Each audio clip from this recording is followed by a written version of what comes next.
বিহুৰ আগদিনা উৰুকা দিনাখন বিশেষকৈ আমি কিবা এটা স্পেচিয়েল বনাওঁ আৰু লগে ভাগে মিলিজুলি একেলগে খাওঁ। পিছে আজি আপোনালোকৰ লগত মই এটা ৰেচিপি শ্বেয়াৰ কৰিম বুলি ভাবিছোঁ। এইটো ৰেচিপি আপোনালোকে উৰুকা দিনাখন যদি বনাই খাই বিৰাটেই ভাল পাব। আজি পিছে মই চিকেন বহুত ডাঙৰকৈ লৈ লৈছোঁ দেই। লগতে মই নিমখ, তেল, এতিয়া মই মাংসখিনিত দি দিছোঁ আদা, নহৰু আৰু জলকীয়া, বিলাহী অকণমান থেতেলিয়াই লৈছোঁ আৰু পিঁয়াজৰ অকণমান পেষ্টটো বনাই লৈছোঁ আৰু অকণমান থেতেলিয়াইও লৈছোঁ। লগতে মই ধনিয়া অকণমানো থেতেলিয়াই লৈছোঁ। যিমান আচলতে থেতেলিওৱা হয় সিমান আচলতে খাবলৈ সোৱাদময় হয়। আপোনালোকে পিছে মাংসখিনি অকণমান সৰুকৈ টুকুৰাও কৰি ল'ব পাৰে। আৰু ঘৰতে ব্যৱহাৰ হোৱা মই মা মছলা আজি দিম বুলি ভাবিছোঁ। জিৰা গুড়ি এয়া ঘৰতে খুন্দি লোৱা, ধনিয়া গুড়িও দি দিছোঁ, ইফালে মই জালুকৰ গুড়ি, অকণমান মই চিকেন মছলা দি দিছোঁ, মিট মছলা অকণমান দি দিছোঁ।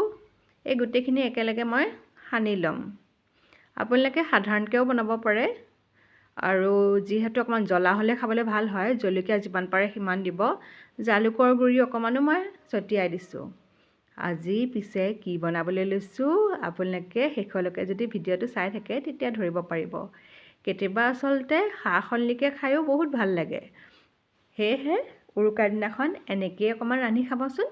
যদি ঘৰত চুঙা আছে, চুঙাত ভৰাই এইটো ৰেচিপি বনাই খাব, খাই বিৰাট ভাল লাগিব। আপোনালোকক মই গোটেই প্ৰচেছটো দেখুৱাই দিছোঁ ষ্টেপ বাই ষ্টেপ, আৰু গৰম গৰম ভাতৰ লগত খাই যে বিৰাটেই ভাল লাগিব। সেয়েহে এতিয়া মই চিকেন এক টুকুৰকৈ ভৰাই দিছোঁ। ডাঙৰ চিকেন লৈছোঁ মই। আপোনালোকে সৰু সৰু পিচ কৰি পেলাইও চিকেন ল'ব পাৰে। এয়া মই ডাঙৰকৈ চিকেন লৈছোঁ, দেখিছে নহয়। চুঙাত এনেকৈ ভৰাই লৈছোঁ। চুঙাত ভৰাওঁতে মাজে মাজে অকণমান ঠুকুনিয়াই দিব লাগে চুঙাটো।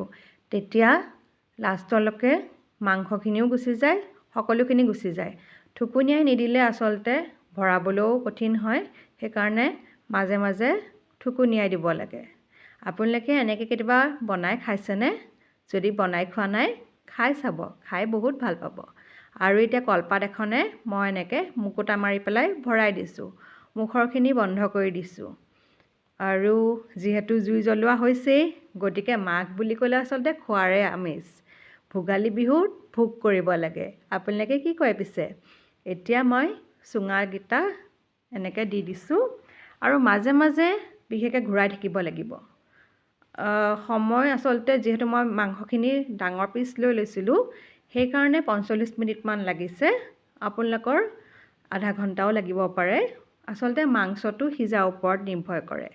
লগতে জুই ফুৱাইও বহি আছোঁ, সেইটোৰ আমেজ বেলেগ। কিবা এটা বনাই, কিবা এটা ৰান্ধি জুই ফুৱাব লাগে আৰু সকলোৱে মিলিজুলি একেলগে খাব লাগে, নহয়নে? যিহেতু ভোগৰ বতৰ, এয়া মোৰ চুঙাত ভৰোৱা চিকেন ৰেডিও হৈ গৈছে।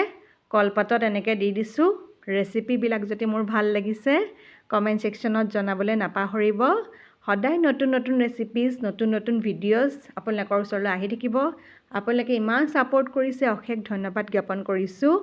আৰু ভোগালী বিহুৰ আন্তৰিক আপোনালোকক শ্ৰদ্ধা আৰু সেৱা মৰম যাচিছোঁ। এতিয়া মোৰ ৰেডিও হৈ গৈছে। গৰম গৰম ভাত ইফালে কুকাৰত বহাই লৈছোঁ। আজি পিছে মই চাটনিও বনাই লৈছোঁ। আপোনালোকে চাটনিৰ লগতো খাব পাৰে। জ্বলা একেবাৰে চাটনি লৈ ল'ব আৰু এনজয় কৰিব। গৰম গৰম ভাত, চাটনি, ইফালে চুঙাত দিয়া মাংস।